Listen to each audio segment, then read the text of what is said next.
qui êtes à la maison et qui nous suivez sur Facebook. Amen. Amen. En tout cas, aujourd'hui, on va continuer avec, la parole de Dieu. Notre enseignement sur la délivrance. Amen. Alléluia. Il y a eu beaucoup de choses qui ont été dites. Voilà, chaque fois, je fais un peu le résumé. Et aujourd'hui encore, je vais faire le résumé. Aujourd'hui, vraiment, nous allons comprendre une chose extraordinaire que nous connaissons déjà, nous savons déjà. Mais aujourd'hui, nous allons vraiment encore insister dessus. C'est cette phrase, vous connaîtrez la vérité et la vérité vous affranchit. Alléluia. Amen. Oh frères et sœurs, derrière cette phrase, on reçoit la clé de notre délivrance. Amen. Pendant que je faisais vraiment l'enseignement sur la délivrance, le Saint-Esprit orientait mon cœur. Vous savez, quelquefois, on fait seulement les choses par obéissance. Quelquefois, quand on commence quelque chose que le Seigneur nous dit de faire, très souvent, bon, je ne sais pas si on peut dire très souvent, on n'a pas toute la compréhension au début. Et c'est au fur et à mesure qu'on avance que le Saint-Esprit nous ouvre les yeux et nous fait comprendre en fait la raison pour laquelle il nous a poussés à poser l'action et puis où est-ce qu'il veut nous emmener. Alléluia. Donc franchement, tout au long de l'enseignement sur la délivrance, je vous avoue que moi, dans mon cheminement, je n'avais pas spécialement prévu d'insister sur la délivrance.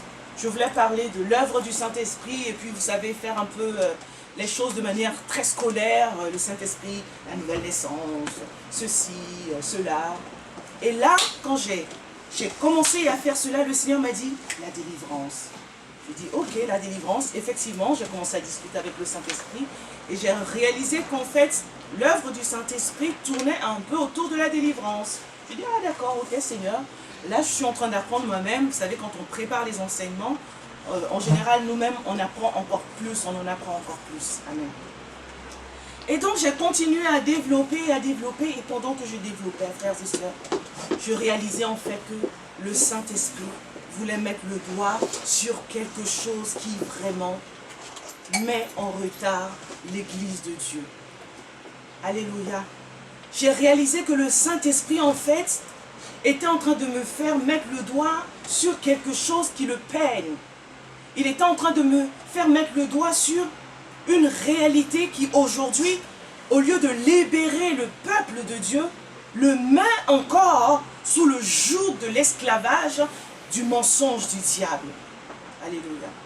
Et donc, pour finir vraiment cet enseignement sur la délivrance, frères et sœurs, je vais revenir sur ce que j'avais dit, mais je vous avoue que je reviens dessus en ayant compris, en ayant mieux compris moi-même. Alléluia. Voilà, donc aujourd'hui, le titre qu'on donne pour le dernier volet sur la délivrance, c'est l'œuvre du Saint-Esprit, la délivrance des yeux. Vous vous rappelez, on en avait parlé. Amen. Donc aujourd'hui, on va voir de quoi il s'agit lorsque on a parlé de la délivrance des yeux. Amen. Voilà, donc en ce moment, nous sommes en train d'enseigner sur la délivrance. Amen. Pourquoi est-ce qu'on parle de délivrance? Souvent quand on va voir un homme de Dieu, une servante de Dieu, ou un frère, une sœur, pourquoi est-ce qu'on parle de délivrance? Pourquoi? Parce que quelquefois, très souvent d'ailleurs tous les jours, tous autant que nous sommes confrontés à des difficultés. Alléluia. Nous sommes confrontés à des épreuves, nous sommes confrontés à des échecs dans notre vie. Et donc face à ces échecs, face à ces difficultés, ben, qu'est-ce qu'on fait naturellement? Quand tu es en face d'une difficulté, systématiquement tu cherches quoi? Une solution. Je suis malade, je cherche une solution pour me libérer de la maladie. Alléluia. Et donc quand je cherche une solution à mes problèmes, ben, je vais à l'église et qu'est-ce qu'on me dit? Ou je vais voir un homme de Dieu et très souvent qu'est-ce qu'on me dit, hein?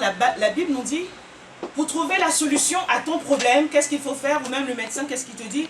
Il faut d'abord chercher la source à ton problème.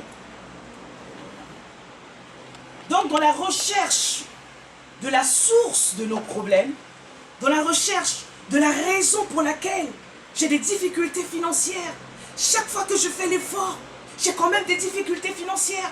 Pourtant, j'ai un salaire quand même qui me permet de vivre de manière confortable. J'ai des difficultés financières. Mais pourquoi j'ai toujours ces problèmes quand je rentre dans une relation, que ce soit amoureuse ou même une relation amicale? Il y a toujours quelque chose qui vient et qui casse. Pourquoi est-ce que dans la nuit, j'arrive pas à dormir? Pourquoi est-ce que chaque fois, j'ai la colère qui monte en moi? Pourquoi? Frères et sœurs, la vie de chaque être humain est faite de pourquoi. Alléluia. Amen. J'insiste là-dessus pour dire la vie de tous les êtres humains est faite de problèmes. Et ces problèmes nous poussent à dire pourquoi. Alléluia. Amen. Avant de dire pourquoi, en vérité, on se dit mais comment faire pour résoudre le problème? Et quand on cherche à résoudre le problème, on dit pourquoi ça m'arrive? Hein? Ensuite, on dit comment je peux m'en sortir? Alléluia. Et après, on dit mais quand est-ce que ça va finir? Hein? Quelquefois, on trouve une solution et puis mais quand est-ce que ça va finir? Et en tant que chrétien, on se dit mais quand est-ce que tout ça va finir? Pour que je puisse commencer à vivre les promesses de Dieu. Amen. Amen. Frères et sœurs, dis à quelqu'un, on est en train de suivre un cheminement. Laisse ton esprit rentrer dans ce cheminement. Parce que justement, vous allez voir que cette histoire de problème est une histoire de cheminement de l'esprit. Alléluia. Que c'est une histoire de cheminement de l'esprit, de cheminement de la pensée, de cheminement de l'intelligence. Je suis déjà rentré dans le cœur. On va ressortir du cœur, on va aller à l'introduction encore. Alléluia. Pourquoi? Comment m'en sortir? Quand est-ce que je vais m'en sortir? Quand est-ce que je vais commencer à vivre les réalités et les bénédictions de Dieu? Vous savez, et donc c'est dans cette quête de réponse au comment que nous avons compris qu'il fallait d'abord trouver le pourquoi. Et dans cette quête de réponse au pourquoi, nous avons compris que, pendant tous les dimanches qui ont suivi, que en tant que chrétiens, frères, nés de nouveau, sœurs, nos problèmes ne proviennent ni d'une possession démoniaque, ni d'une attaque de sorciers, ni de nos liens spirituels, familiaux ou de ceux de notre conjoint. Oui. Dans les problèmes que tu vis et qui sont là, avec lesquels tu te débats, tu es allé à l'église, tu es allé voir un serviteur de Dieu, tu es allé voir sur internet, tu es allé écouter des enseignements. Et pendant ces enseignements, il y a certains qui t'ont dit le problème que tu as là, il y a un démon qui habite en toi. Alléluia. Et donc pendant que, à cause du poids que tu es en train de prendre, et que tu ne comprends pas, donc on te dit qu'il y a un démon qui habite en toi. Et donc toi maintenant tu dis oui. Donc le problème de poids que j'ai, cette espèce de gourmandise, où je dois manger toutes les heures, donc c'est un démon qui habite en moi. Alors, puisque le problème c'est un démon, la solution c'est quoi? C'est de chasser les démons, n'est-ce pas? Et donc tu t'es levé et tu as commencé à dire, au nom de Jésus, alléluia, le démon qui habite en moi, le démon de nourriture qui habite en moi, je le chasse au nom de Jésus. Vous savez ce qui s'est passé? Pendant que tu étais en train de faire ça, il y a un démon qui s'est réveillé. Il dit, hein? Oh! Viens ici. Mon gars, viens écouter un peu ton mogo là. Ta go là. Viens écouter un peu. Il dit, mais... Et le démon de gourmandise, il dit, hein? C'est moi que tu appelles. Il dit, viens ici mon gars, moi je te dis, il y a quelque chose qui est en train de se passer. Viens voir un peu. Et donc, le démon de gourmandise vient. Mais on dit quoi même? Moi je suis en train d'affairer là-bas, toi tu m'appelles pourquoi même? Mais viens ici, je te dis, regarde un peu le mogola là-bas. Il y a la go là. Mais elle fait quand même comme ça. Et puis toi tu es là, au nom de Jésus, je chasse le démon de gourmandise. Et puis lui il est là, il est arrêté derrière comme ça, il te regarde. Il dit, ah, il demande à son copain, il dit, ah, mais c'est de moi qu'il est en train de parler de mogola. La go là, elle parle de moi comme ça. Il dit, oui, mais c'est de toi qu'on est en train de parler. Il dit, mais franchement, non, il croit que si moi je suis en lui là, donc la go là, il croit que si moi je suis moi-même là, que tu vois comme ça arrêté là, démon d'orgie, que moi si je suis en elle là, elle croit que c'est ces petites affaires là qui va se passer. Donc comme elle est là, elle mange toutes les heures. Elle pense que c'est moi qui suis en elle. Si c'était moi qui habitais en elle là, il y a longtemps moi j'ai gâté la fin. Alléluia. Voilà ce que le démon dit. Il se demande, qu'est-ce que toi tu es en train de faire? Et toi tu es en train de t'agiter pour dire, oh, démon de gourmandise. Le démon dit, mais moi-même là, je ne suis pas dans l'affaire là-bas. Amen. Oh oui, tous les problèmes qui sont dans ton couple là. Ah, ça c'est les liens familiaux du divorce. Oui, oui, ça, tu vois, dans ta famille, c'est comme ça. Ils ont fait des trucs. Donc ça, c'est les liens familiaux du divorce qui te suivent comme ça et qui font qu'il y a tous ces problèmes-là. Donc si c'est le lien familial du divorce qui te suit, qu'est-ce que tu vas faire? Tu vas couper les liens familiaux. Alléluia. Si le problème, ce sont les liens familiaux, tu vas couper les liens familiaux. Donc voilà maintenant, dans ton problème de couple, au nom de Jésus, je coupe les liens de mes ancêtres, je coupe les liens de ma mère, je coupe les liens de mon arrière-grand-mère, je coupe les liens de mon arrière-arrière-grand-père, je coupe. Et si ton arrière-grand-père était chrétien, ou ton aïeul était chrétien, il regarde du haut du ciel.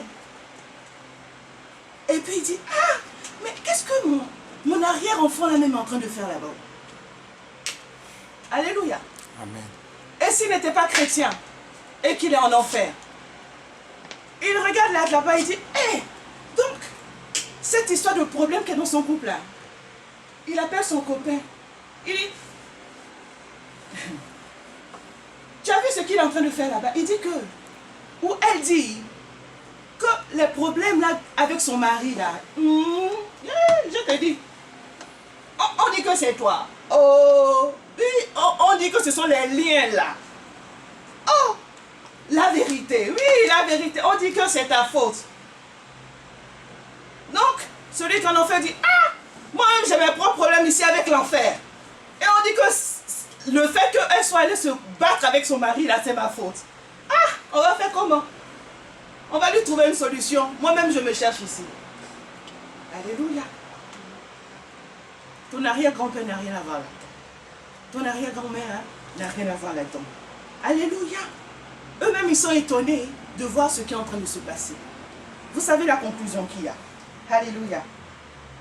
Donc, nous avons vu, par rapport à toutes les démonstrations que nous avons vues les dimanches derniers, que les problèmes de couple que tu as, les problèmes d'argent que tu as, les problèmes de projets qui n'aboutissent pas que tu as, les problèmes de je ne sais pas quoi, frères et sœurs, tous les problèmes dans notre vie que nous pouvons rencontrer, nous avons vu que ce n'est ni une affaire de possession démoniaque, que ce n'est ni une affaire de sorcier de la famille, que ce n'est ni une affaire de liens spirituels familiaux ou de ceux de notre conjoint. Alléluia. Amen. Donc si ce n'est pas ça le problème, la solution, ce n'est pas de faire de l'exorcisme. Amen. Quand tu as un problème de gourmandise, ce n'est pas qu'on vienne maintenant chasser le démon qui habite en toi. Amen. Quand tu as un problème de couple, ce n'est pas d'aller faire le combat spirituel avec les sorciers. Est-ce que vous voyez où on en arrive? Amen. Parce que frères et sœurs, dans la recherche de solutions à nos problèmes, nous sommes en train de nous tromper de solution. Alléluia. Dans le problème que tu es en train de vivre, ce ne sont pas les liens spirituels familiaux qui vont résoudre les problèmes par des proclamations et par des jeûnes et prières.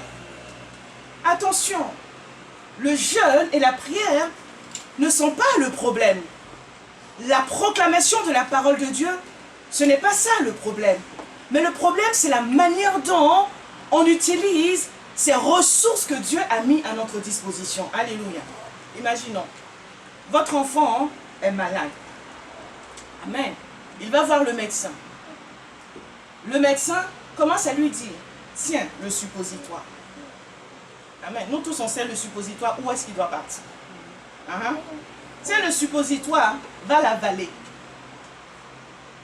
Ton enfant rentre à la maison, il dit, oui maman, je suis allé voir le médecin, j'avais mal à la tête. Et le médecin m'a donné le suppositoire, il m'a dit de l'avaler. Toi tu prends le suppositoire, tu lis. Et tu vois que non, le suppositoire c'est un très bon médicament. Mais ce médicament-là c'est fait pour le mal de tête. Et puis normalement, est-ce qu'on avale le suppositoire? Non. Alléluia. Donc on prend un médicament qui est très bon. On prend un remède qui est très bon. Et puis on l'applique au mauvais problème. Alléluia. Donc entendez-moi bien. Ce n'est pas le jeûne qui est un problème. Ce n'est pas la prière qui est un problème. Ce ne sont pas les proclamations qui sont un problème, mes frères et sœurs de grâce.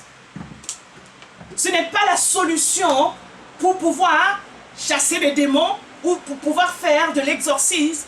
Ce n'est pas la solution pour dire que les gens ont des problèmes de liens familiaux. Alléluia. Ce n'est pas la solution pour dire que les gens doivent aller faire des combats spirituels avec des sorciers. Dis à quelqu'un, la solution n'est pas dans le fait de couper les liens familiaux. La solution n'est pas dans le fait de chasser les démons de ta vie. La solution n'est pas dans le fait de chasser de combattre les sorciers. Et de faire des retours à l'expéditeur. Amen. Ah, vous connaîtrez la vérité et la vérité vous affranchira. Frères et sœurs, l'une des réponses que nous avons trouvées pour expliquer nos problèmes, c'est que nous nous laissons entraîner sans résister dans les manœuvres du diable qu'il met en route pour nous faire pécher. Et nous laissons la nature du péché qui habite en nous dominer sur notre vie. Pourquoi j'ai tel problème? C'est parce que je laisse le diable me manipuler sans résister. J'ai tel problème parce que je laisse la nature du péché qui habite en moi me dominer. Alléluia. Amen. Voici l'une des réponses que nous avons trouvées lorsque nous étions en train de faire l'enseignement. Amen. Je sais que cette réponse, le diable va la combattre. Donc si tu veux revoir tous les enseignements par rapport à ça, Papa Hugo fait des montages. N'hésite pas à aller sur notre site YouTube et tu comprendras toutes les démonstrations que j'ai faites avec la parole de Dieu. Alléluia. Donc je ne donne pas la parole de Dieu parce que je l'ai déjà fait. Amen. Et tu pourras aussi aller sur Facebook pour pouvoir le voir. Revoir les prédications. Frères et sœurs, nous sommes dans un temps d'enseignement et il faut donc revoir les prédications. Le fruit de l'arbre de la connaissance du bien et du mal s'est introduit dans l'homme. Comment? Parce que Adam et Ève en mangeaient. Quand tu manges quelque chose, qu'est-ce que ça fait? Ça s'introduit en toi. Frères et sœurs, voilà un gros problème qui s'est passé dans le jardin d'Éden. Le fruit de l'arbre de la connaissance du bien et du mal s'est introduit dans l'être humain. Donc quand Dieu a créé l'homme, il n'avait pas en lui l'arbre de la connaissance du bien et du mal. Amen.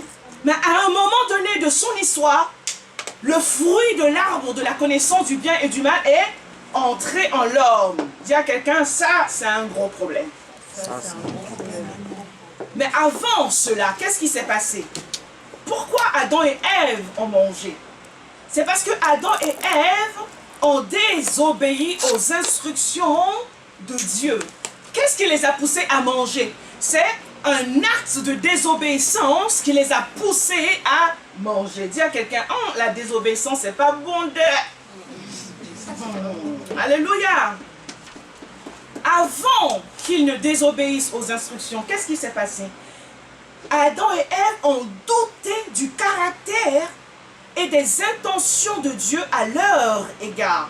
Ils n'ont pas pris au sérieux. Ils ont minimisé les avertissements de Dieu. Ils ont minimisé quoi? La parole. Ils ont minimisé quoi? parole. Ils ont douté de quoi? Du caractère de Dieu. Alléluia. Ah.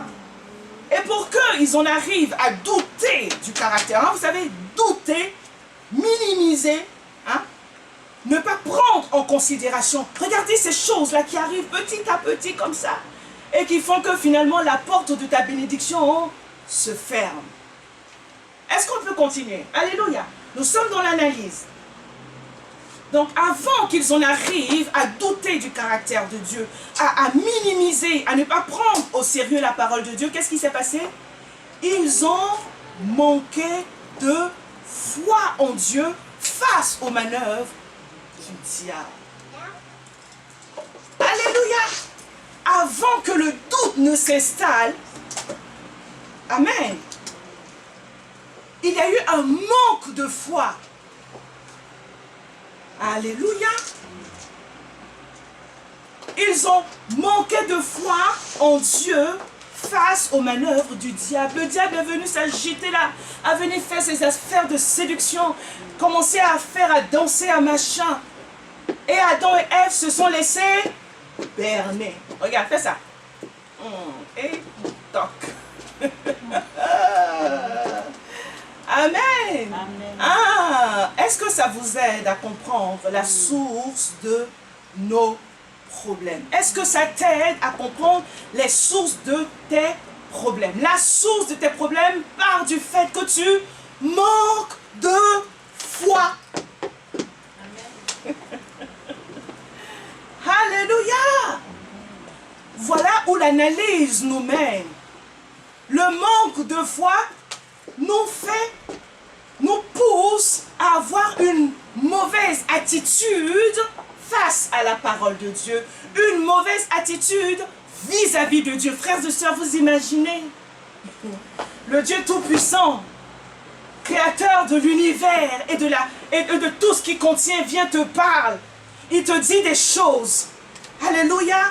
Frères et sœurs, nous sommes en train de parler d'Adam et de Ève, mais réellement, combien de fois, toi et moi, nous n'avons pas douté du caractère de Dieu? Amen. Combien de fois nous n'avons pas remis en question le caractère de Dieu?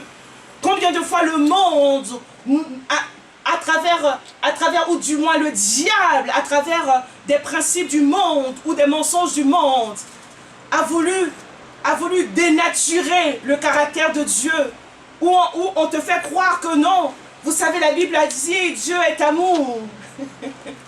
Alors il n'y aura personne en enfer. Nous irons tous au paradis.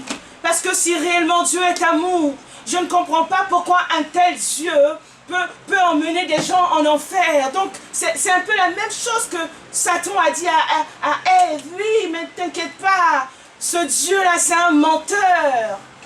Alléluia. La Bible nous dit que Dieu est amour. Mais notre Dieu est aussi un Dieu de justice. Frères et sœurs, combien de fois le diable nous pousse à mettre en doute le caractère de Dieu? Il te dit non, ne t'inquiète pas, Dieu comprendra. Frère, vous imaginez, tu élèves ton enfant, tu éduques ton enfant. Toi, tu veux donner une certaine image à ton enfant. Tu veux donner certaines valeurs à ton enfant. Donc, tu lui montres un certain caractère. Alléluia. Quand il fait des choses bien, tu l'encourages. Et quand il fait des choses mal, ben tu le sanctionnes. Parce que tu veux qu'il sache que dans cette maison, c'est de l'ordre. C'est l'ordre qui règne. Et puis quelqu'un vient, un invité arrive à la maison. Et puis, ton enfant a déjà les valeurs, il sait qui est papa. Ton enfant sait qui est maman. Et puis l'étranger qui vient maintenant, qui commence à dire, mais non, tu sais, moi j'ai grandi avec ta mère, hein. Non, moi j'ai grandi avec ton papa, oh, t'inquiète pas. Oui, on peut sortir, il n'y a pas de problème. Ton père, oh, il ne fera rien. Alléluia. Ta mère, oh, elle ne fera rien. Et donc si ton enfant commence à remettre en question ton caractère, le caractère que toi tu lui as montré, et il veut commencer à croire la description que l'étranger veut donner de toi, qui va souffrir? Parce que quand il va sortir, il va rentrer là. Il va rencontrer qui à la maison? Alléluia. Donc frères et sœurs, le manque de foi nous fait douter du caractère de Dieu. Et le manque de foi nous pousse à ne pas prendre, hein, à prendre à la légère. Hein. Adam et Ève, ils ont pris à la légère. Oh, Dieu a dit, oh ben bon, tu sais. Dieu a dit, mais je peux le faire à ma sauce, hein, pas de souci. Ouais, non, mais t'inquiète, hein, il suffit juste, tu sais, tant que t'as tué personne, pas de souci, hein. C'est pas grave. Hein.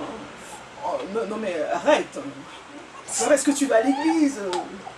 Non, mais tu fais quoi de mal? Tu vas juste danser en boîte de nuit, il n'y a rien de grave. Hein? On met les choses à la sauce des hommes. Oh, mais t'inquiète, ce Dieu, il fera rien. Oh, ben, en plus, c'est un menteur, je te dis. Hey, Adam et Ève, va leur demander aujourd'hui.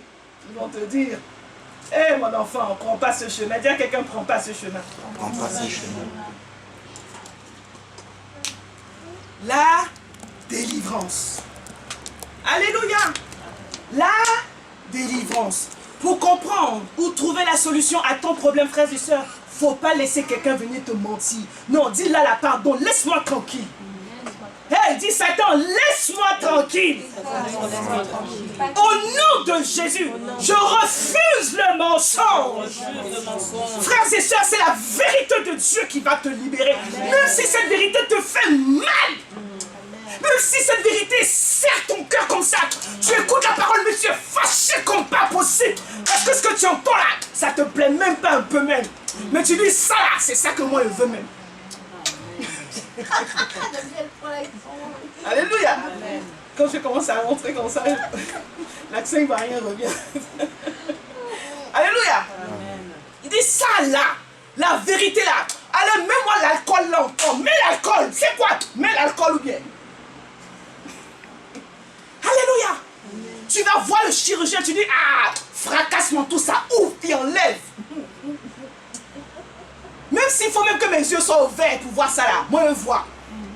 Mais là, si tu ne me fais pas la chirurgie pour enlever toute la saleté là, moi je ne pars pas d'ici. Dis à quelqu'un, je veux la vérité. Je veux la vérité. Alléluia. La vérité de Dieu, comme l'a dit le pasteur, ne vient pas pour caresser notre chair. Oh, mais tu sais, oh, t'inquiète pas mon frère, t'inquiète pas. Quand la gifle de Dieu va venir te... Frères et sœurs, vous avez vu quand tu aimes quelqu'un, vous avez déjà vu, hein, tu regardes la personne, tu dis, mais, tu as envie de prendre la personne, de la bousculer comme ça, mais réveille-toi, non? Hein? Vous avez vu quelquefois, il y a des gens qui giflent comme ça, la personne est dans son vin. Hein, tu as versé de l'eau, tu as donné le café, ça. Puis tu prends, pah! Et puis bizarrement, bizarrement la personne se réveille. La gifle a réveillé la personne. Dis à quelqu'un, moi avant que la gifle de Dieu arrive là, pardon, moi je vais obéir. Elle veut dire, Dieu corrige les enfants qui l'aiment. Dis à quelqu'un, ah, Dieu m'aime, laisse-moi tranquille. Dieu est passionné. On a déjà vu ça. Dieu est passionné de moi. Donc tout ce qu'il va faire pour m'arracher des griffes du diable là, non seulement il se bat avec le diable, et puis si toi-même tu n'es pas d'accord là, il se bat avec toi aussi. Ah Seigneur, bats-toi avec moi seulement.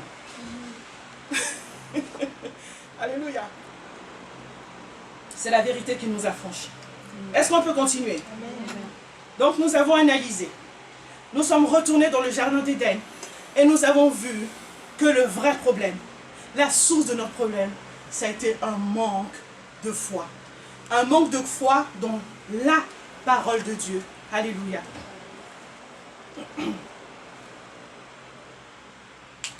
Mais avant de pouvoir rentrer dans la foi, parce qu'aujourd'hui on va voir le genre d'attitude que le Seigneur veut que nous puissions avoir. Amen. Nous allons nous arrêter un peu sur les yeux qui se sont ouverts. Amen. Le manque de foi a conduit à quoi? A fait qu'ils ont désobéi. Quand ils ont désobéi, ils ont fait quoi? Ils ont mangé de l'arbre. Et quand ils ont mangé de l'arbre, qu'est-ce qui s'est passé? La Bible dit, les yeux se sont ouverts. Et c'est là où tous les problèmes ont réellement commencé. Parce que la Bible nous dit quoi? Dieu a dit quoi à Adam et à Ève? Vous ne mangerez pas de cet arbre. Parce que si vous mangez de cet arbre, qu'est-ce qui va se passer? Vous allez mourir. Amen. Et Dieu savait ce qui allait les conduire à la mort. Et quand le diable est venu, il a dit, oui, ah, non, non, non, non. Si vous mangez, vos yeux vont s'ouvrir. Alléluia. Mais dans les yeux vont s'ouvrir, il n'a pas dit réellement ce qui allait se passer. Alléluia. Donc, frères et sœurs, ce qui s'est passé dans le jardin d'Éden et qui a causé le problème de l'humanité, et donc ça veut dire toi et moi y compris, c'est le fait que Adam et Ève ont mangé et que leurs yeux se sont ouverts. Qu'est-ce qui s'est passé quand les yeux se sont ouverts? Prenons la parole de Dieu dans le livre de 2 Corinthiens 4, verset 4. Satan leur a dit, oui, quand vos yeux vont s'ouvrir, vous serez comme Dieu. Vous aurez la connaissance du bien et du mal. Vous aurez toutes les connaissances. Qu'est-ce qui s'est passé? 2 Corinthiens 4, 4.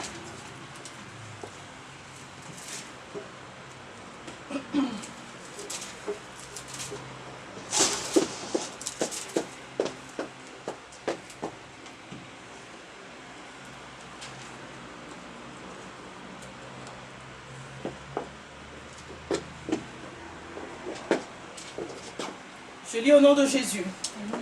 Pour les incrédules, dont le Dieu de ce monde a aveuglé l'intelligence, afin qu'ils ne voient pas briller l'éclat que projette l'évangile de la gloire de Christ, qui est l'image de Dieu.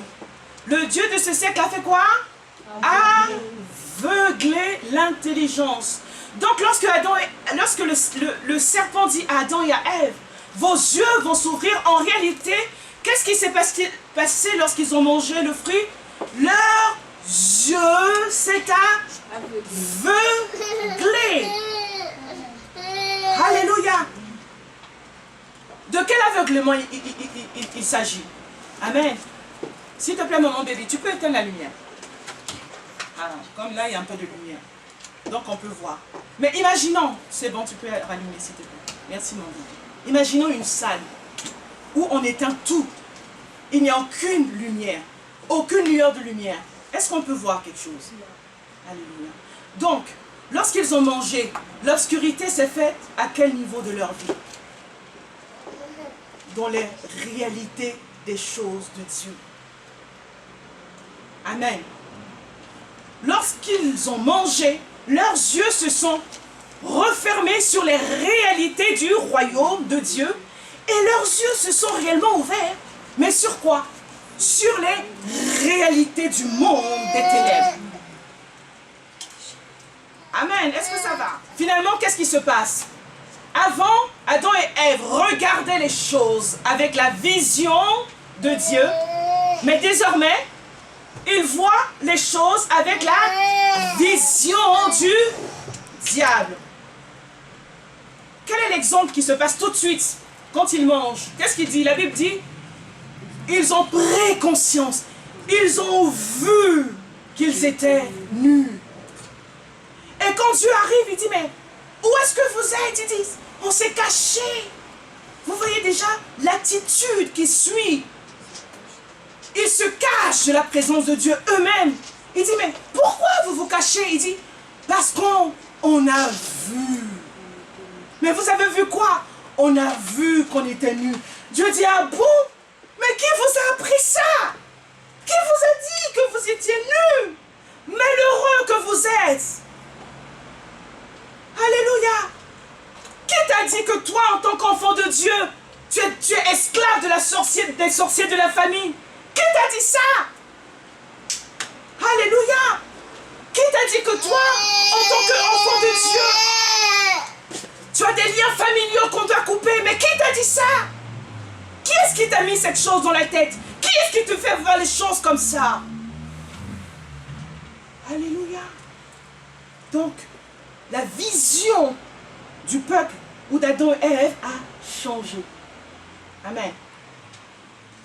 Quelquefois, quel est le terme qu'on utilise pour dire là maintenant on va voir ce que ça veut dire voir. Amen. Souvent, quel mot on utilise pour dire à quelqu'un tu as compris? Hein?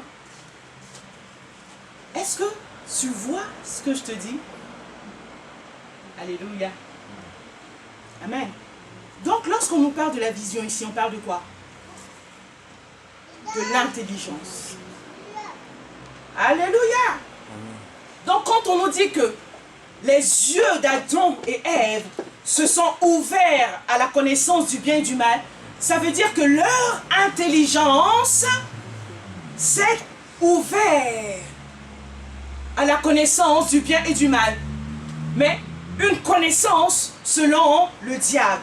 Et leur intelligence s'est obscurcie en ce qui concerne les choses de Dieu. Est-ce que ça va? J'espère que ça va de la maison.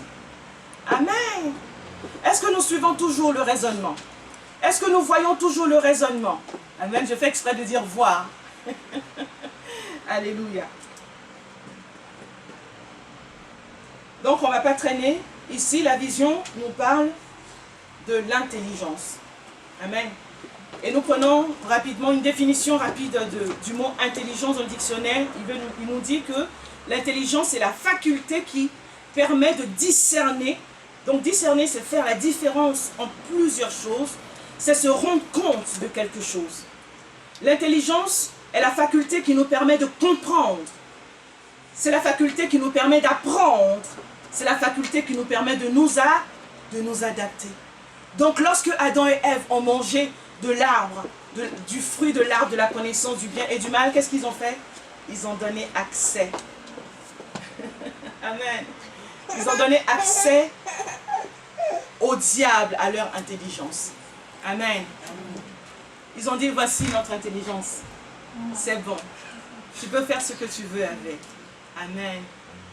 Or, c'est cette intelligence qui nous permet de discerner, de faire la différence entre ce qui est bien et ce qui est mal.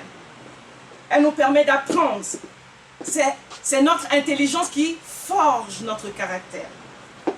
Amen. Je répète encore. C'est notre intelligence qui forge notre caractère. Donc, quand tu commences à insulter ton mari ou tu commences à insulter ta femme, tu commences à lui manquer de respect, ça vient de quoi? De ta façon de raisonner. Amen. Donc, quand il commence à avoir maintenant des conflits à la maison, tu vas commencer à accuser ton aïeul, ou tu vas commencer à accuser les sorciers, ou tu vas regarder à ton caractère. Alléluia. Et si tu commences à dire, oui, mais je ne comprends pas pourquoi moi-même je suis comme ça, ben, la Bible nous donne la réponse. Ça vient de ton intelligence. C'est dans ta tête que les choses se passent. Amen. Est-ce qu'on peut continuer? Alléluia. Nous sommes en train de voir ici la faculté humaine sur laquelle le Saint-Esprit se focalise pour sa délivrance. Alléluia. Puisque nous avons vu que le problème au départ dans le jardin d'Éden, c'était la foi qui a agi sur l'intelligence, qui a exposé l'intelligence humaine aux œuvres du diable. Donc la solution que Dieu a trouvée, c'était quoi? Amen. Hein? On va refaire le truc inverse. Vous êtes d'accord avec ça? L'accès du jardin a été fermé à l'homme. Et quand l'accès du jardin est fermé, qu'est-ce que l'homme ne peut plus avoir? L'arbre de vie. Amen. Donc, quand on parle de l'arbre de vie, on parle de qui? De Dieu lui-même. On parle de la présence de Dieu lui-même.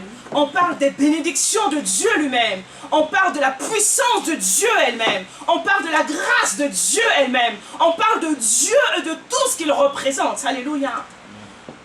Donc, la porte se ferme et l'homme n'a plus accès à cela. Alléluia. Pour pouvoir avoir accès à nouveau, qu'est-ce qu'il fallait faire? Il fallait ouvrir la porte. Amen. Qui est-ce qui ouvre la porte? Ce sont nos jeûnes et prières. Qui nous donne accès à nouveau à Dieu? Jésus. Merci, maman baby. Amen. Donc, vous voyez la solution que Dieu trouve à nouveau pour repositionner ses enfants. Il reprend le chemin inverse. Il ouvre à nouveau la porte du paradis. Voilà pourquoi Jésus est venu dire le royaume de Dieu est à nouveau là à votre portée. Amen. Et il disait en fait, la porte du jardin d'Éden est à nouveau ouverte. Amen. Et est à nouveau à votre portée. Alléluia. Et c'était à travers la mort et la résurrection de Jésus. Amen. Donc Dieu ouvre la porte à travers Jésus-Christ. La porte du jardin d'Éden, ça veut dire la porte à sa présence à nouveau. Le Seigneur met à nouveau à notre disponibilité, à notre accessibilité, l'arbre de la vie. Amen.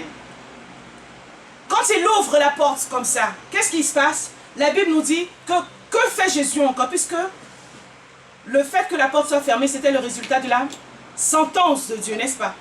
La Bible dit que l'acte qui nous condamnait a été porté par Jésus. La malédiction que Dieu avait prononcée sur Adam et Ève et qui faisait que nous souffrions tous en communion avec eux, la Bible dit que Jésus est venu porter cette sentence-là. Alléluia. Vous comprenez pourquoi? Quand nous sommes en Christ, nous ne faisons plus partie de la génération d'Adam et Ève. Donc la malédiction qui suivait nos aïeux, nos ancêtres, jusqu'à monter Adam et Ève, ne fait plus partie de notre réalité. Amen. Parce que l'acte qui nous condamnait a été porté par Jésus-Christ. Le jugement que nous devions subir, la mort que nous devions subir, la séparation qui découlait de notre péché à travers Adam et Ève a été réglée par Jésus. Dis à quelqu'un, je suis libéré. Alléluia. Quand je suis en Christ, je ne fais plus partie de ces réalités-là. Frères et sœurs, la délivrance. Si aujourd'hui tu as besoin d'une délivrance, ce n'est plus de ça, Jésus a réglé. Et le jour où tu as accepté Jésus-Christ dans ta vie, frère, soit tu as la foi, soit tu n'as pas la foi. Et rappelle-toi que le problème de Ève, ça a été un manque de foi. Il y avait une réalité que Dieu a établie. Il y avait des réalités que Dieu a dit. Adam et Ève ont dit non, non, ça là que Dieu a dit, nous on n'est pas d'accord avec ça. C'est la raison pour laquelle ils sont tombés dans la malédiction. Aujourd'hui, tu as une vérité, frères et sœurs. Attache-toi à cette vérité par ta foi. Amen. Donc le Seigneur nous ouvre la porte à nouveau. Il nous donne accès au jardin d'Éden. Il nous donne accès à l'arbre de la connaissance du bien et du mal. La malédiction qui devait nous suivre a été brisée à travers le sang de Jésus. Le jour où je nais de nouveau, je ne suis plus sous cette malédiction. Alléluia. Une fois maintenant que je suis né de nouveau, frères et sœurs, il y a le vrai problème maintenant que le Seigneur doit régler. C'est le vrai problème. Dis à quelqu'un, ça là. Les yeux se sont ouverts. Et, amen. Et pour que les yeux s'ouvrent, qu'est-ce qui s'est passé? Le fruit de l'arbre de la connaissance du bien et du mal est entré. Quand le fruit de l'arbre de la connaissance du bien est entré, vous savez ce qui s'est passé? C'est comme si une femme qui reçoit la semence d'un homme, qu'est-ce qui se passe? Elle devient enceinte. Elle devient enceinte. Donc, qu'est-ce qui se produit en elle? Finalement, est-ce qu'elle porte une seule vie? Il y a combien de cœurs qui battent? Il y a 2 cœurs qui battent. Amen. Tu reçois la semence. Donc le fait de recevoir le fruit de la connaissance du bien et du mal, frère du Seigneur, il y a eu quelque chose qui est rentré dans l'homme. Et c'est ce quelque chose qui, en grandissant, est devenu la nature du péché. C'est cette nature-là qu'on appelle la chair, frères et sœurs. Et donc, pendant toutes ces années, avant que Jésus ne vienne nous libérer, frères et sœurs, à partir d'Adam jusqu'à ce que Christ ne vienne mourir à la croix, tous les êtres humains avaient en eux l'arbre de la connaissance du bien et du mal qui a pris racine ou qui a pris naissance à partir d'Adam et Ève et qui a continué à grandir, à manifester toute sa nature jusqu'à ce que Jésus-Christ ne vienne sur la croix de Golgotha et dise ça suffit. Alléluia. Et pendant qu'il y avait dans notre cœur, nous allons un peu le comparer au jardin d'Éden. Donc vous imaginez, dans le jardin d'Éden, il y a seulement l'arbre de la connaissance du bien et du mal. Et tu n'as plus la possibilité de choisir l'arbre de la vie. Alors qu'avant, Adam et Ève avaient la possibilité de choisir entre l'arbre de la mort, moi je vais l'appeler maintenant comme ça, et l'arbre de la vie. Mais quand ils ont mangé de l'arbre, de la connaissance du bien et du mal, donc l'arbre de la mort, Ils n'avaient plus le choix, frères et sœurs. Ils n'avaient plus le choix. La mort, là, c'est toi et elle. On dit ton pied, mon pied, collé, serré comme ça. Alléluia. Et aujourd'hui, c'est ce qui se passe. La Bible dit dans le peuple de la malédiction. Toute personne qui vit en dehors de Jésus, toute personne qui n'a pas Jésus-Christ dans sa vie, n'a pas accès à l'arbre de vie. Elle a seulement accès à l'arbre de la connaissance du bien et du mal, frères et sœurs. Et nous allons rentrer en profondeur de l'arbre de la connaissance du bien et du mal, frères. Dieu permettra, mais tout ce qu'on peut se dire aujourd'hui, c'est que l'arbre de la connaissance du bien et du mal est lié au monde des ténèbres. Alléluia. Tout ce qui concerne l'arbre de la connaissance du bien et du mal. Et vous voyez le piège maintenant dans l'arbre de la connaissance du bien et du mal, c'est le côté bien. Parce que ce qui est mal, tout le monde sait que c'est mal. Tu es là, tu ne vas pas venir tromper qui que ce soit ici. Tu es, c'est mal. Amen. Même pour le, comment ça s'appelle, le tueur en série. Lui-même, il sait que c'est mal. Voilà pourquoi quand il tue, là, il s'en fout, il va se cacher. C'est pas vrai.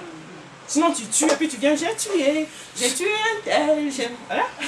Parce que tu sais que c'est mal, donc quand tu finis, tu vas te cacher. Donc tout le monde sait que c'est mal. Alléluia. Mais la tromperie se trouve au niveau maintenant du bien. L'arbre de la connaissance du bien. Alléluia. Et donc cet arbre de la connaissance du bien et du mal crée quelque chose dans l'homme. Une fois que nous l'avons porté, qu'est-ce que ça crée? Ça crée maintenant la prétention. Alléluia. Mais où est-ce que vous êtes? Mais nous-mêmes on sait maintenant. Nous-mêmes là on sait aussi maintenant qu'on est nus. Alléluia. Prenons le livre de Jean 9, 41. Est-ce que les écailles sont en train de tomber des yeux? Est-ce que nous sommes en train de comprendre la source de nos vrais problèmes? Est-ce qu'il y a même vrais problèmes et faux problèmes? Nos problèmes même. Mais la vraie source de nos problèmes, ça remonte à Adam et Ève. Jean 9, 41.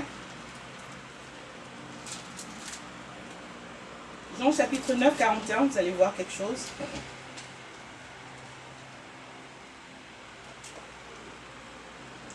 Jésus leur répondit. On va commencer avant, comme ça vous allez voir le texte dans son contexte.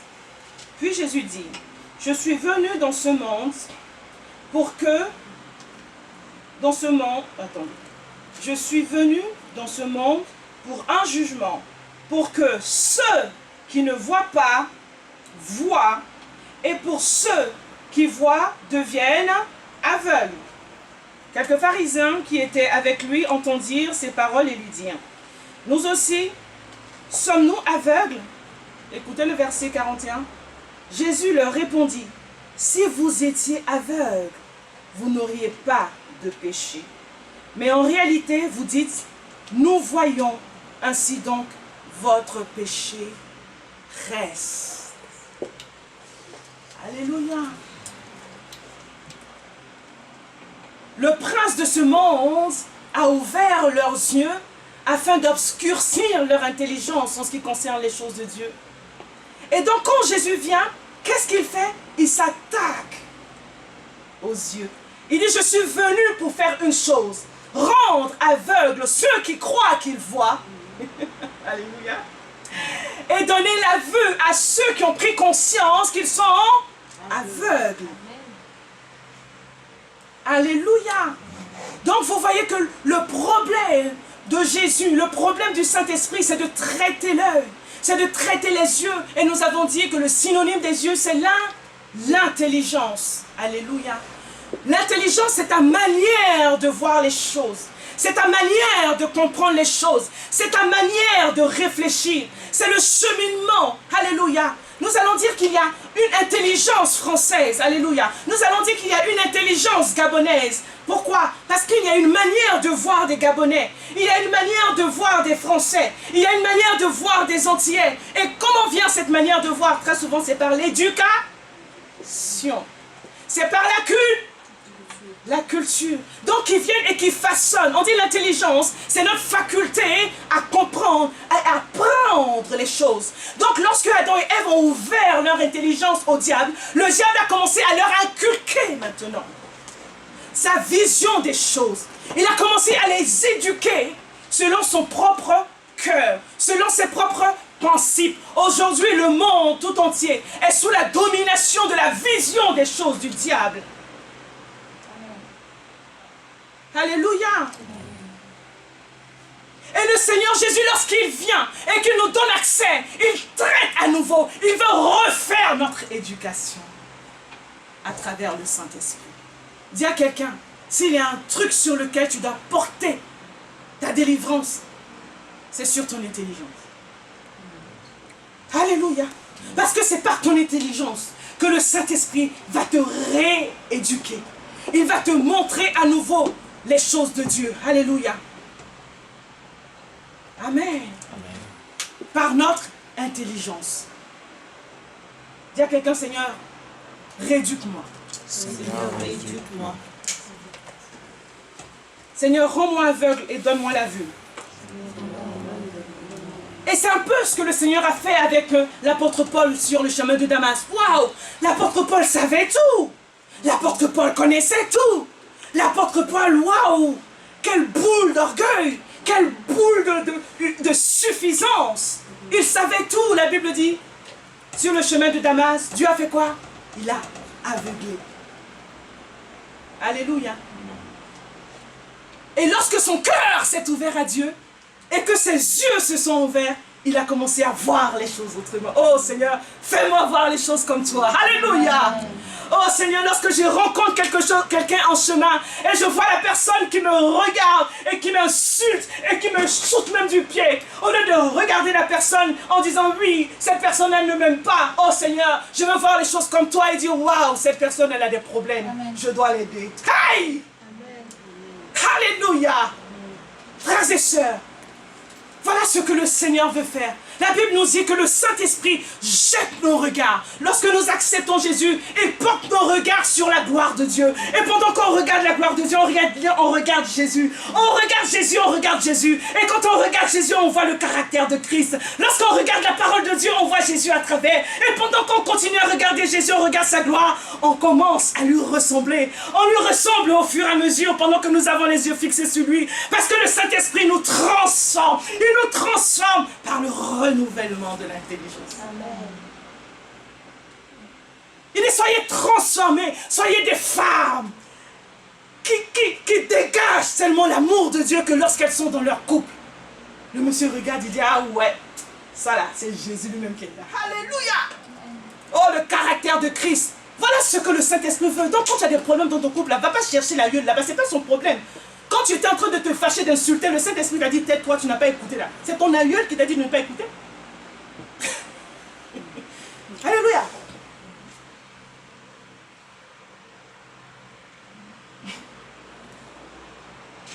Quand tu étais en train de prendre le... tu prenais la photo là, et puis tu étais seul dans ta chambre, et puis tu regardais. Hein, vous savez de quelle photo je parle?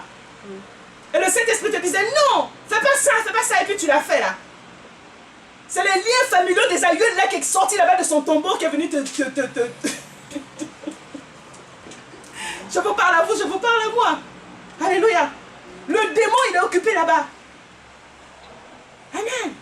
Lui-même, il est là, il est étonné. Il dit, ah, moi là, je ne suis même pas là, même dans l'affaire là. Toi, tu es en train de le chasser, Il est assis même, il te regarde. Il dit, hey, toi-même, tu es bête. Hein? Ton Dieu te dit de faire les choses, tu ne fais pas, tu es en train de te fatiguer. Tiens ça même. Tu reçois une gifle là comme ça. Et un démon est passé. Dans ça, je rigole. Alléluia. Dis à quelqu'un, arrêtons de nous fatiguer ici. Vous savez ce que je vous dis là? Moi, je l'ai fait aussi. Je me suis fatiguée. Je dis non, Seigneur, ça suffit. J'en ai marre d'être fatiguée comme ça. Dis-moi la vérité. Alléluia. C'est la vérité qui m'a franchi. Quand j'ai un problème, je vais devant le Seigneur. Un jour, je suivais une soeur, une femme qui avait des problèmes comme ça. Et puis, je suis allée chez elle. Ça fait très très longtemps que je la coachais spirituellement. Et donc, elle me dit, oui, voilà, j'ai besoin de délivrance. Et moi, déjà, quand j'entends le mot délivrance, là même, j'ai le cœur qui commence à vibrer. Je dis, ah, on va aller seulement écouter. Donc, elle me dit, oui, voilà, elle a commencé à me raconter, oui, voilà, en ce moment, je sens des manifestations dans la maison, je sais pas, et puis même, je me sens irritée, vraiment. Et puis même dans la nuit, j'arrive pas à dormir. Je sens comme des présences maléfiques, des présences démoniaques. Et donc elle commence à parler comme ça, elle parle, donc elle m'explique le problème. Et après maintenant, elle-même, elle me donne la solution. Vous voyez ce que je veux dire?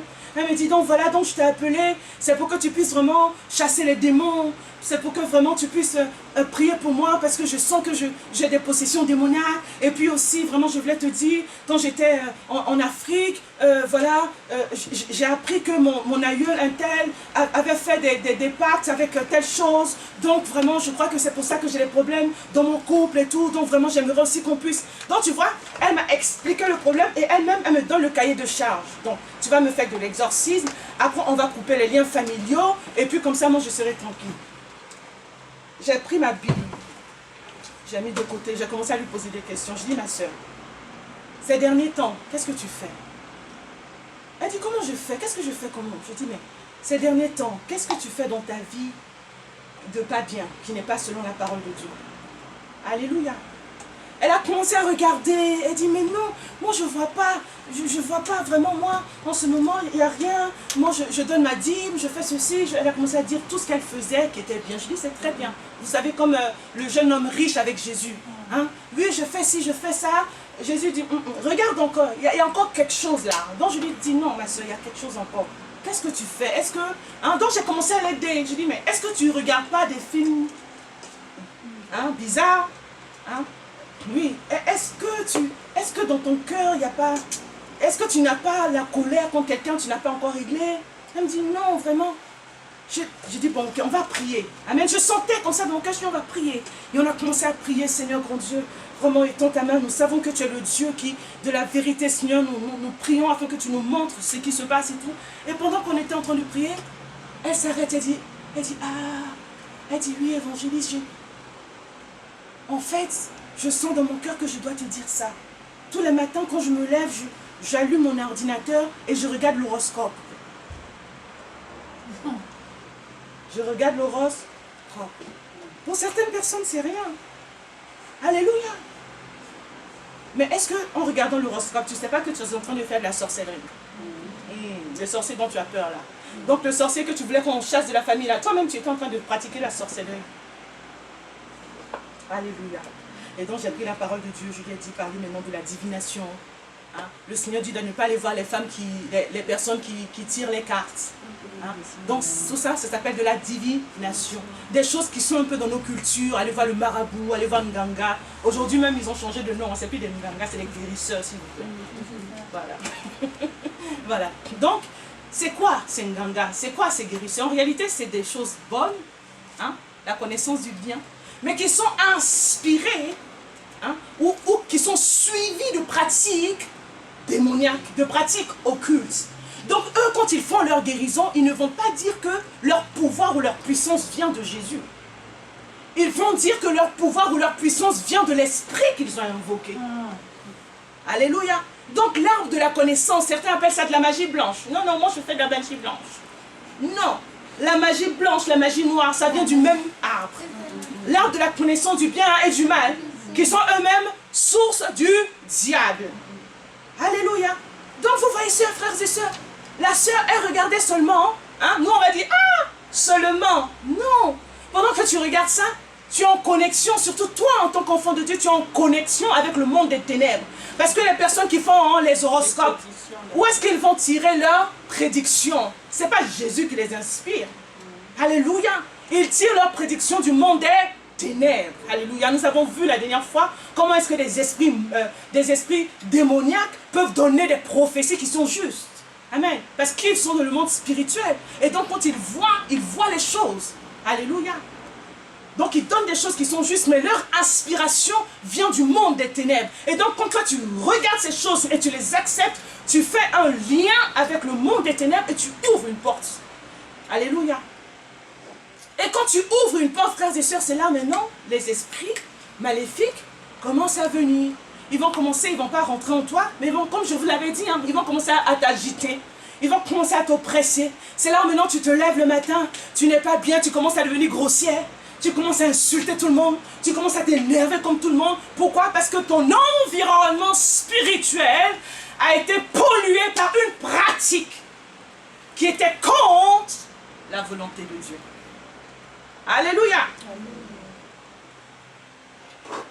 Donc j'ai dit à la sœur, donc tu vois ma sœur, on ne va pas couper les liens. On ne va pas commencer à faire les combats spirituels contre les sorciers. Ce que tu as commencé là, on va juste arrêter. Amen. Donc tu vas te repentir. Est-ce que tu prends conscience déjà que ce que tu fais c'est mauvais? Parce que ça ne sert à rien de commencer à prier et dès que tu sors, la personne recommence la même chose. Ça ne sert à rien. Amen. Mais il faut que la personne soit convaincue d'abord que ce qu'elle est en train de faire c'est mauvais. Amen. Donc je dis, est-ce que tu sais que ça c'est pas bien? Ah oui, mais non, je comprends, on a pris la parole de Dieu, tout ce que je vous avais dit, machin. Elle a été convaincue. Je dis, donc tu vas te repentir devant le Seigneur. Elle a demandé pardon à Dieu. Je dis, maintenant, tu vas renoncer. Amen. On ne coupe pas les liens. On ne se bat pas contre les sorciers, mais on renonce à ce qui a été fait. Amen. La Bible dit, nous renonçons aux œuvres mortes. Donc là, maintenant, tu peux faire des proclamations. Oui, Seigneur, dans mon ignorance, j'ai certainement fait une alliance avec le monde des ténèbres, mais dès maintenant, puisque je sais la vérité, je proclame que par le sang de Jésus, j'ai été libéré. J'étais sorti de la protection du Seigneur. Maintenant, je me repositionne dans la présence de Dieu. Que ton sang précieux purifie ma conscience de toute œuvre morte. Je n'appartiens pas au diable, j'appartiens à Jésus. Pardonne-moi, Seigneur, pour cet égarement. Je reviens à toi, Seigneur. Ne me livre plus à la tentation, mais délivre-moi du mal. Alléluia. Voici la délivrance que le Seigneur nous pousse à faire chaque fois. Chaque fois. Alléluia. Donc il le fait pour des péchés que nous faisons par ignorance. Mes frères et sœurs, le plus important, il le fait aussi dans notre manière de penser. Alléluia. Dans notre manière de penser que nous avons hérité du monde qui a été lui-même inspiré, qui a lui-même été influencé par le diable. Alléluia. Donc le Seigneur vient changer notre manière de raisonner, notre manière de voir les choses. Amen. Le Seigneur vient changer notre caractère par le renouvellement de notre intelligence. Amen. Donc là, vraiment aujourd'hui, j'ai voulu quand même continuer parce que je sais que, même si je sais que j'ai fait plus d'une heure, je voulais finir avec la délivrance. Donc on a compris que ce qui importe le Seigneur, c'était la délivrance des yeux et que les yeux, c'était l'intelligence. Amen. Notre intelligence est celle qui nous permet de comprendre les choses et nous voulons comprendre les choses selon Dieu. Alléluia.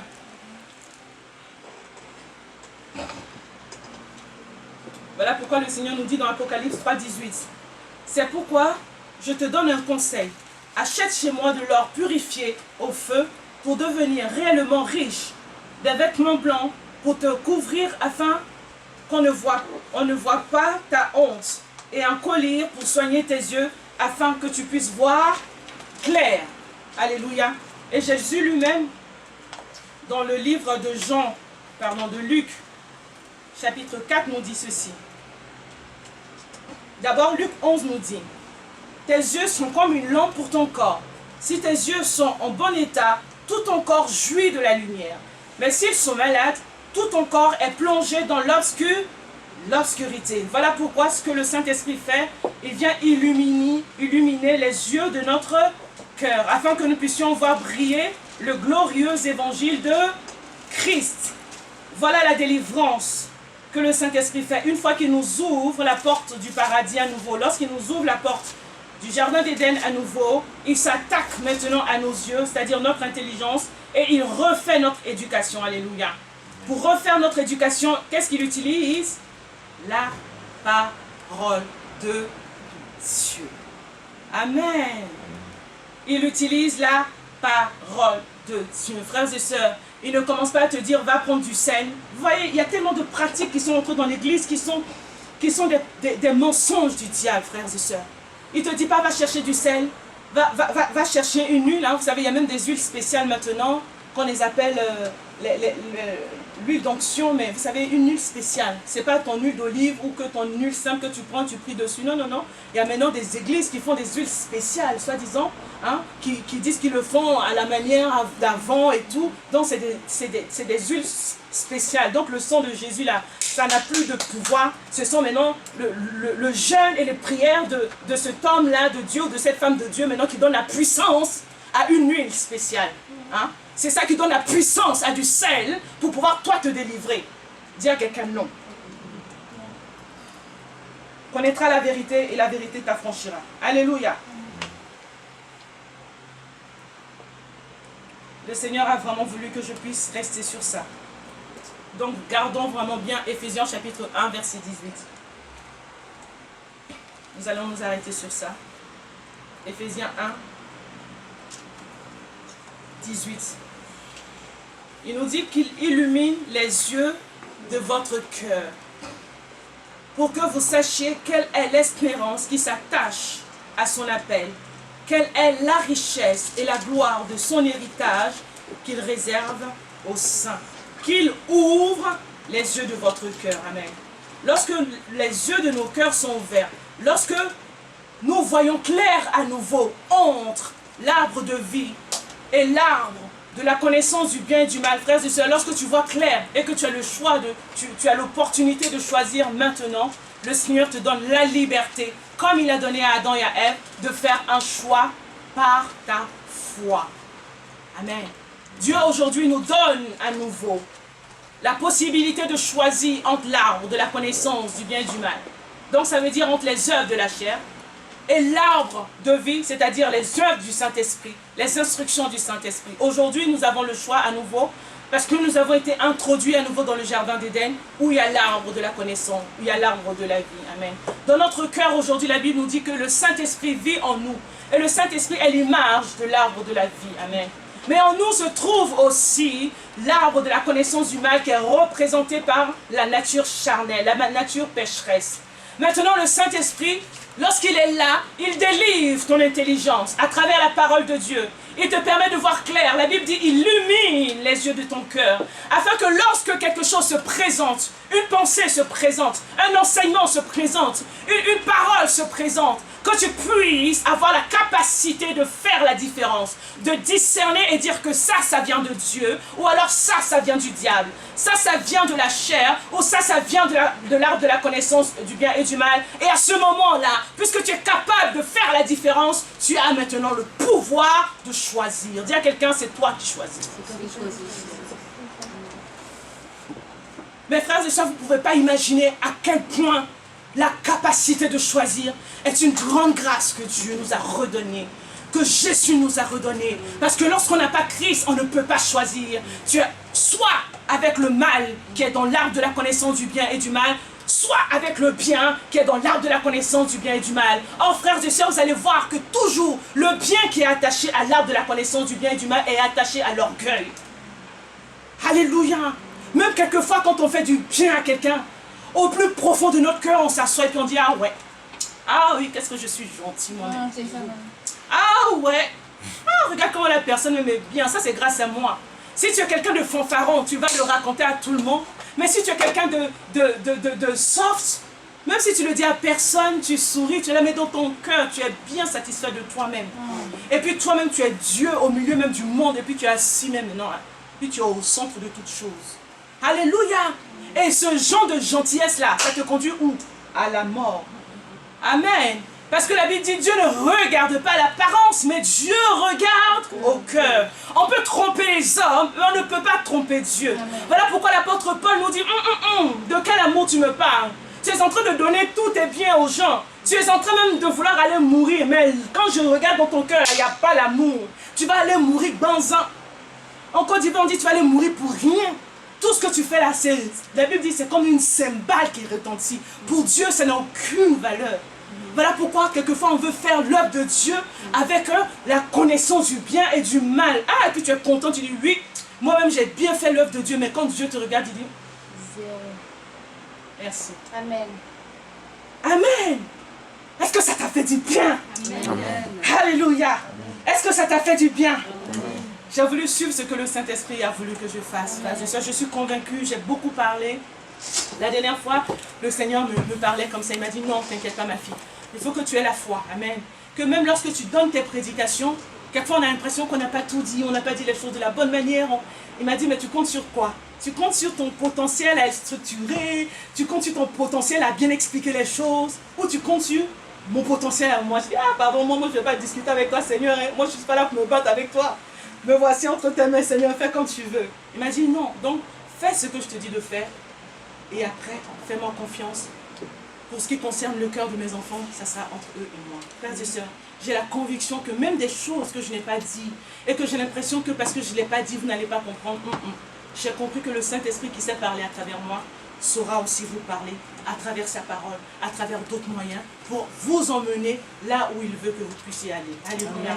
Mais vraiment, cet enseignement sur la délivrance, c'était pour pouvoir casser la tête, pour pouvoir couper la tête au diable, alléluia, et de nous montrer la véritable délivrance que le Seigneur opère dans notre vie, que nous puissions faire le bon choix, que nous puissions nous tourner vers la vraie solution et ne plus nous laisser distraire par les mensonges du diable. Amen. Je sais que Dieu qui a commencé l'œuvre de délivrance dans votre vie, il va nous mener à la perfection. Alléluia. Donc soyons richement bénis. Que Dieu vous bénisse. Amen.